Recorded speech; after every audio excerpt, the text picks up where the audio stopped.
Hey everyone, and welcome to IMSTA. My name is Carlo Libertini, and thanks for hanging out with me today. I'm really excited about this because I love editing vocals. I mean, who really doesn't? So I want to share with you some of my favorite tips and tricks with editing group vocals. So let's get started. All right, now I've got 3 tracks of backup vocals here. Beautiful singer, and she's super talented. Now what I did here is I just imported the tracks. You could do this in your DAW, working in real time through audio random access, no problem. But I'm using the standalone version of Melodyne Studio right here so we can see all of Melodyne and get used to all of its tools and all of its glory. Let's take a listen to what we're going to be working with.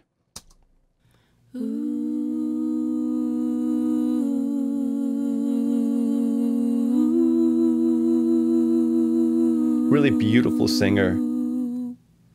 We've got a lot of really nice textures to help us with this presentation today. I'm really looking forward to that. Now, obviously, the first tip I want to give you is you want to verify the key.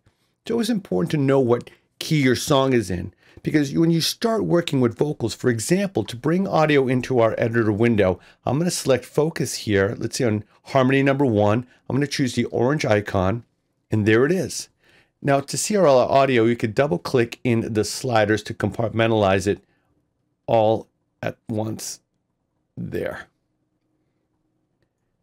Okay, so what we're looking at here, let's go back to bar 55, is the audio. This is track 1 only. So I was talking about verifying the key. Well, that's important. Right now, Melodyne's detected it in F sharp minor. Often, if I have other melodic elements included with these tracks, especially like a monophonic one, like a bass guitar, I always import that and analyze it to cross-reference my key information. I usually analyze that first. So right now we're going to assume that Melodyne got it right, but you can see it says F sharp minor. If you had to change it, you could actually, my next tip would be here under notes reflect scale changes. Right now it's on off. You would turn it to tuning in mode, and then select another key. Let's say it was in G major, and see how not only the scale changed, but the corresponding notes within the editor window also shifted. All right, and that's completely all undoable right there. So verify the key. That's first. And speaking of keys, you can see that we have a lane up here in the top window here, F sharp minor. If you go to options and don't see this, right there, you can activate options and show key. All these tools are really important to help you prepare Melodyne for your work.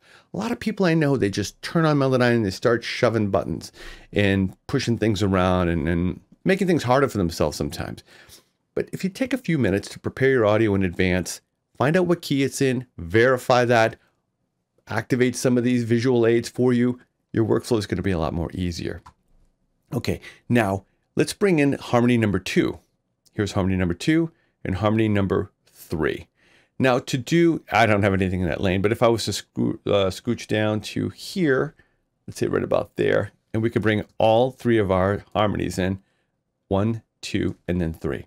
So we're looking at the harmonies right here at bar 84 in there. And that's a really gift of Melodyne, is you're able to now see multi-polyphonic tracks of audio cohesively in one editing environment. It's a huge advantage.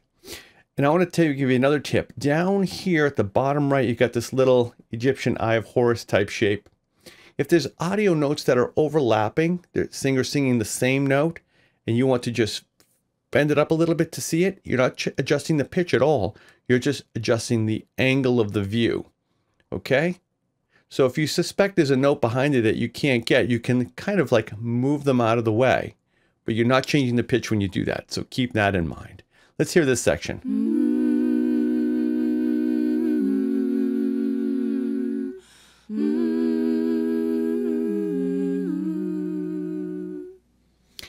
Next, just as important as key, I'm going to deactivate some of these and just bring in track 1, which is the more low voice. Let's see. Right. Here under the tuning fork in the top left of the editor window right here, it says 440. If I drop that down, you'll see that it's detected at 435. What does that mean? Well, it means that you can set Melodyne to tune everything to 440 or any value, not just 440. But it's detecting the organic voice, the performance was actually at 435. Let's bring in another one. Here, let's bring in this one and do the same. Again, 434.5. And let's do the same for track 3. 433.4. So it seems to me that if this was an a cappella performance, why tune it to 440 when her average seems to be 434? So now we can change that. So if you notice the first one here, let me go back to the tuning fork, it was 435. Track 2, right here, was 434. And track 3 was 433. So by deduction, I could say track 2, which is at 434, in the middle of 435 and 433, obviously. And I could set this one as my default, as my detected. And there. Now you see it now says 435 instead of 440. So we can actually tune this to a different pitch tonal center if you wanted to do that. What this means is that your edits are going to be less aggressive because I'm not pitch moving them around too much. They're going to be smaller and more, obviously they're around a different tonal center instead of 440 at 435. So that's another tip for you. And that, again, will work if you're working with an a cappella situation. If there were other musical instruments, though, and they were tuned to 440, then yes, I would switch it back to 440 like I did, and then I would utilize that tonal center from there. All right, next thing I want to show you is the grid. This right now is set to show a keyboard, key style. You can switch to chords. You can switch to chord scales now, which is new. And one of my favorites, pitch lines. Pitch lines are going to skewer the notes typically right down the middle if they're in relative tonal center. If you don't see the notes going through the pitch lines, like this line, this D right here, let's see, this is probably in a different key than F sharp minor. The E line is coming. This note, for example, let me select it, would be south of E. And you can see that it's E and it's minus 27 cents flat of E. But we know that because we analyzed and we saw that this track here was about minus 5 cents shy of tonal center of 440. Now, if we were to put this on the detected mode, see how everything moved correspondingly? Here we go, like that. And now we can tune it up from there. So you can change how the editor window is going to present how you want to interface with it. Do you want these lines to show you tonal center, or do you just want to use basic like piano keyboard style? This is in a note, this isn't in a note. So in the key of F sharp minor here, this note, which is more closer to D sharp, it would be out of tune. So let's start tuning these up, but we're going to do it as a group because we're doing group audio editing here. If you don't want to do it as a group, that's fine too. There's no harm in that, but I like doing it as a group. Let me bring in this track, track 3 and track 4. All right, and let's take a listen one more time.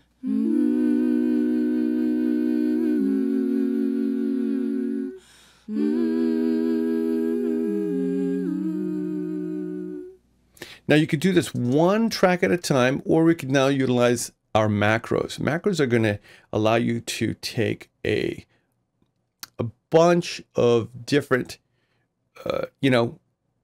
you have to steps, if you will, and compartmentalize those multiple steps into one easy slider. By activating the macro, this is my next tip, is you could actually snap to the chord scale, which will automatically move the most out of tune notes closer in direction to the most in tune notes relative to the key F sharp minor. So if you see this note, for example, here, which we pointed out was closer to D sharp when it should be a D, because the dark gray here denotes notes that are not relative to the key that it detected in. When I activate this, it's going to say, okay, when this note, for example, starts to move, it's going to go closer to D rather than E. And I'll show you that by bringing up the center here, there.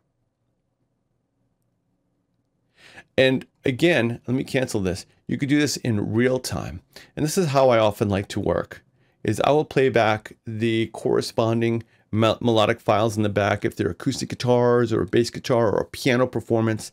And I would literally massage these notes, either one track at a time or as a group in this example, till it feels right. So you can actually do this in real time when the audio is playing back. So with it looping, I'm now going to open my correct pitch macro, make sure that this is on, and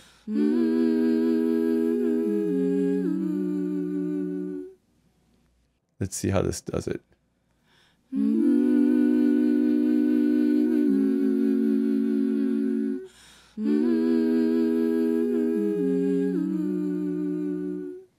So clearly, this is why it's called editing.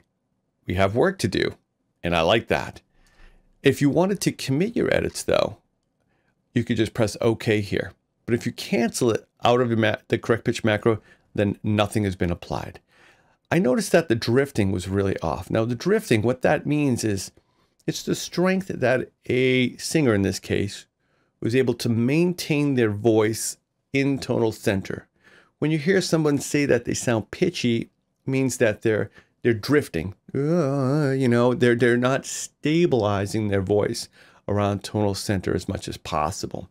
Well, this slider here can compensate for that. You could see, let me zoom in actually. Let me zoom in a little bit here, and you'll see how the pitch drifting is now taking the pitch line. This is called a pitch line that's running through each note. It's telling you where they're going, and it's going to equalize it more around tonal center. And again, you could do this to taste as well. Bring that up. I'll choose OK, and let's just hear it.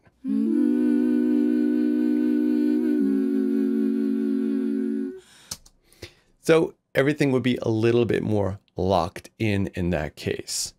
All right. So pitch drifting, I think, is equally as important as pitch center. And I'll tell you why. Because maybe you don't always need to tonal pitch edit something to its center. Maybe it just sounds great the way the singer did it because the feeling is right. But there might be a little bit of some drifting at the end of the notes that is pulling things flat or even sharp sometimes. I notice that they usually go flat. All right, let me undo all of this. Everything is completely undoable here in Melodyne. In fact, if you come up to preferences here and you check under, is it the user interface? Where am I going here? Let's see, audio. And you could set your preferences for recording. You can tell Melodyne how many layers of undo, maximum level of undo, up to 100. So that's really cool. Just in case you were wondering, there's another little tip for you. And while you're in this window here with user interface, I was just showing you quickly what each one does. You could set the default tuning center here too.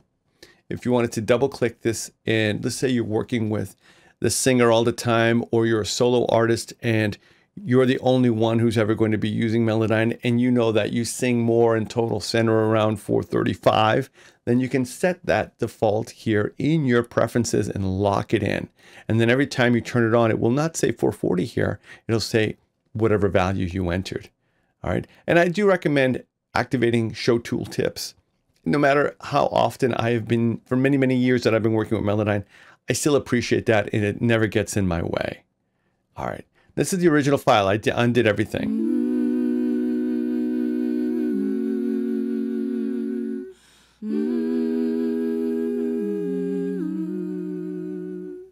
Nice. Let's take a different section and let's work on it. Let's start on this one right here. And this is just 2 tracks of audio. We got track 1 and track 2. Let me bring just those 2 in so we can see. Okay, there we go. So as I was saying before, there's kind of a grace note in there, the singer scooping up with their voice. Here, I'll bring in just that track. And that's what this pitch line is going to tell you. See how the pitch line isn't located within the center there? That again would be the pitch drifting I'm going to grab the tool here. When you want to access tools individually, you have them up here in the edit window menu bar, the toolbar, or you could right click and they're available for you as easily as that. So in the pitch tool, one of the applications under that would be pitch drifting. So now this is where you can begin to edit notes one note at a time rather than group audio edit. I actually prefer doing this because it gives me extra attention in my tracks. And then I may group them together and edit them as a group after I've tweaked them individually. Now you might be asking yourself, why? Well, it's simple. You know, if I know my tuning standard was 440, if I knew the correct key, and I was just going to spot fix things like this, then when I group edit the audio as many tracks as you want, I feel that I don't need to push it as much. So I recommend you experiment with that yourself and see for yourself. Now back to the pitch drift tool. Here we go. Here it goes. Ooh. You could actually now grab that and I can make the note come in a little bit more around tonal center at the beginning. If you double click, by the way, it'll calculate an average for you. Oh, it does a really good job of it, doesn't it? Here's the original. And here's double clicking, letting Melodyne calculate the average for us.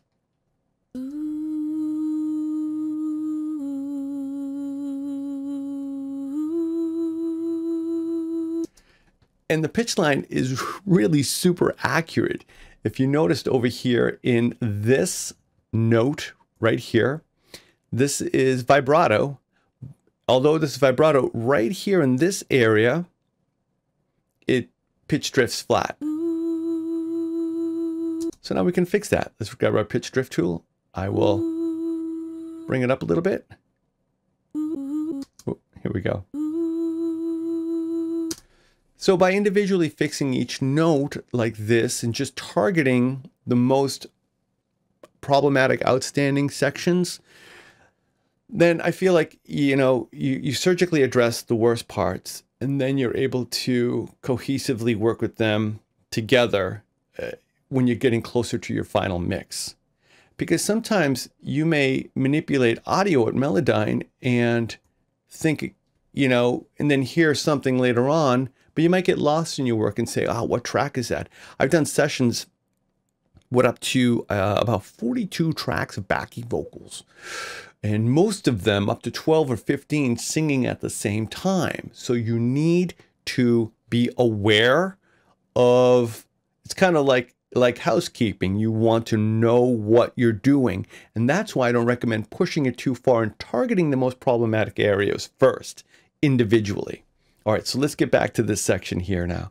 So what we're doing is doing some pitch drifting because I want to express to you that editing the drift of the tonal center, the pitch, is just as important or sometimes more important than the tonal center. All right? And it's natural for voices to do just like this, to kind of drift down a little bit. You want to preserve some of the human nature in this kind of performance, then, you know, a little does go a long way. All right, let's bring in the next track. And let's see, that would be this one right here. Now you can see how different they are. Let's zoom in a little bit. Okay. And again, we're looking at this section of audio right here.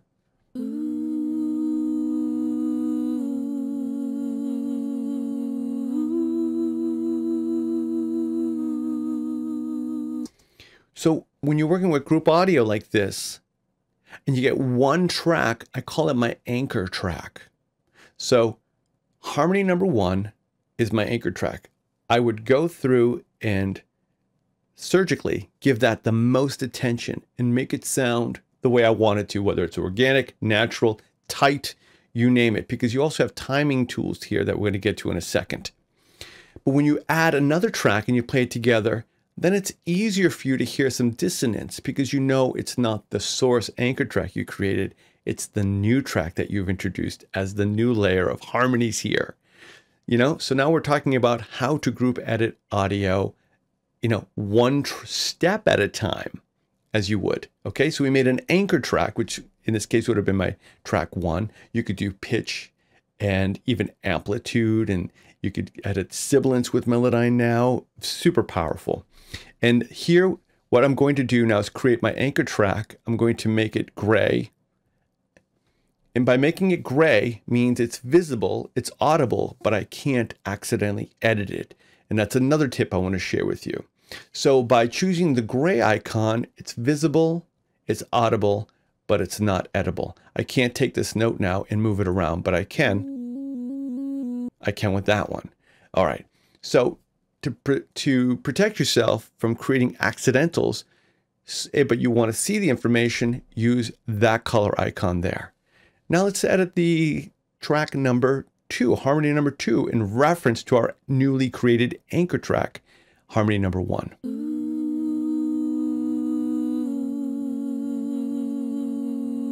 You can hear it really goes out over there a little bit.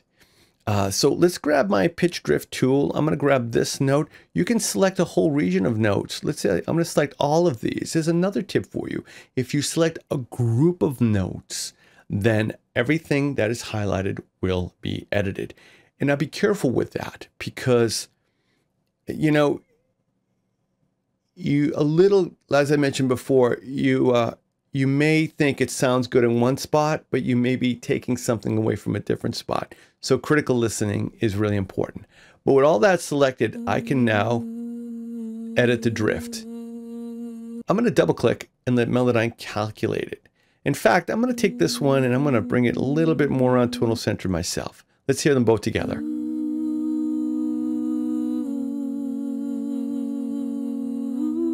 Much better. It does drift a little flat here now. Okay, see that?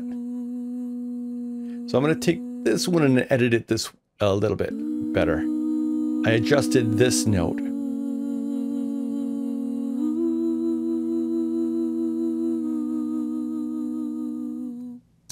And a little goes a long way. And we did all that just with the pitch drift tool. If you wanted to obviously edit the pitch, let's bring in this harmony track number 1 as a group together. And you can see both notes there. There we go. So in pitch mode, you can actually, now I know I'm not in the right key here, F sharp minor. We talked about identifying that key. I just wanted to show you the tools with how to identify the key, find out what that key is. I obviously would call the singer and say, hey, talk to me. Communication is still huge. It goes a long way. Never assume. So when you get sessions like this, you should always include a sheet telling you the song name, the key, the tempo. All of that in preparation, again, allows you to input that data here into Melodyne before you begin editing. Because if not, you could be making your job very difficult for yourself and spending a lot of time on something incorrectly, thus wasting your time and your money. You want to build good relationships with your clients. And the way to do that is to have great communication. So that's another tip for you. Before you begin group editing any vocals, get the information first. Key, song title, tempo, what they feel, what their inspirations are. Do they even want it pitch edited or just drift edited? Do they want you to do any de-essing with it or any amplitude editing, or do you have free reign? A little does go a long way. All right, so just check that out there. All right, how are we doing? We're doing good. All right, let's move on to a different section. Let's check out this one here, because this song has a lot of really, really good parts to it. Let's talk about amplitude now. Ready? Perfect. Now, another one of my favorite editing tools here is the new leveling macro right here. I'm going to select just this range of audio because you can hear that this track is a little louder than this track because the waveform is not only louder sounding, but it's visibly louder. it looks larger right here. I could take my amplitude tool right here and I could make a note louder or quieter individually.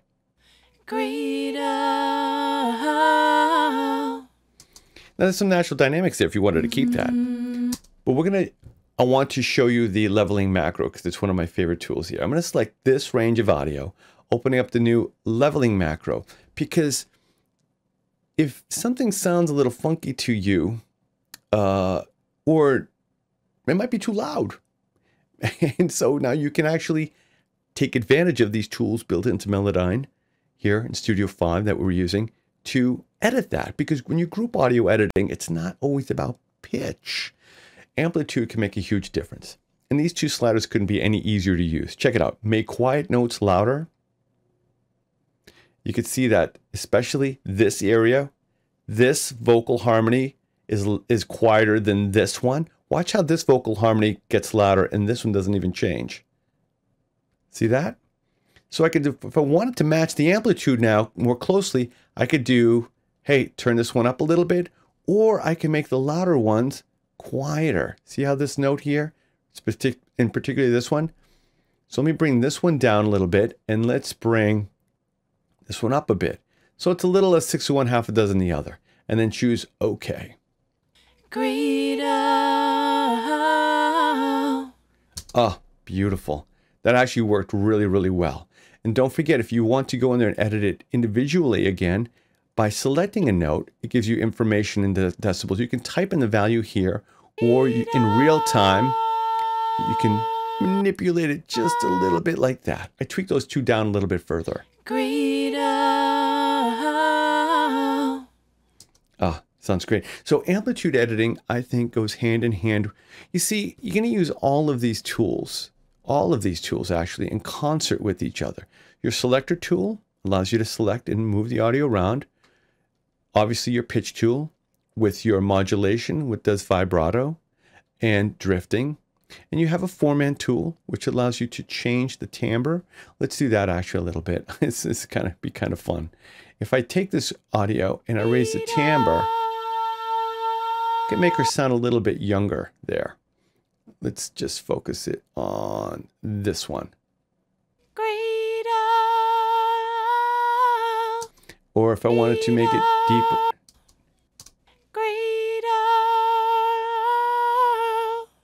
Sound like a different person. Let me bring it back to normal. And let's raise it up a little bit.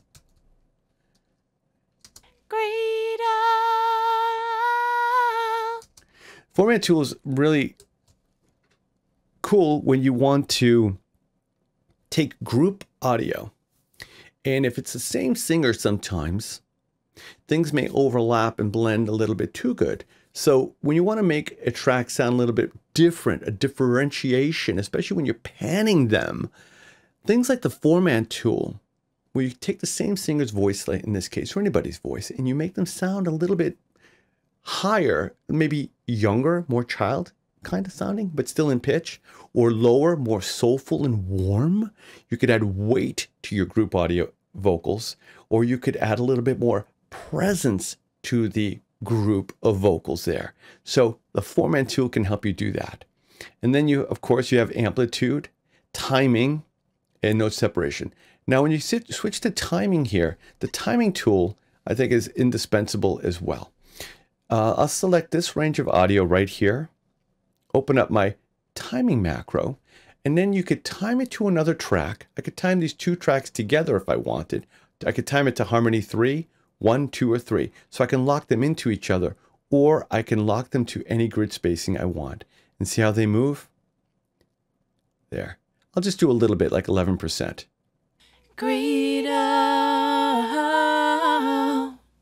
So now they're just a little bit more tighter there.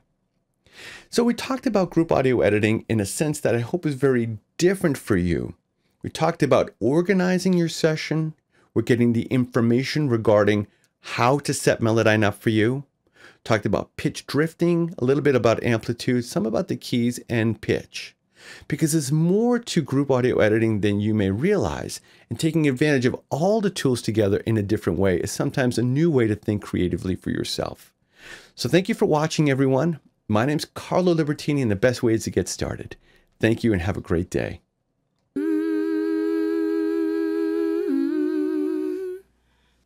Great.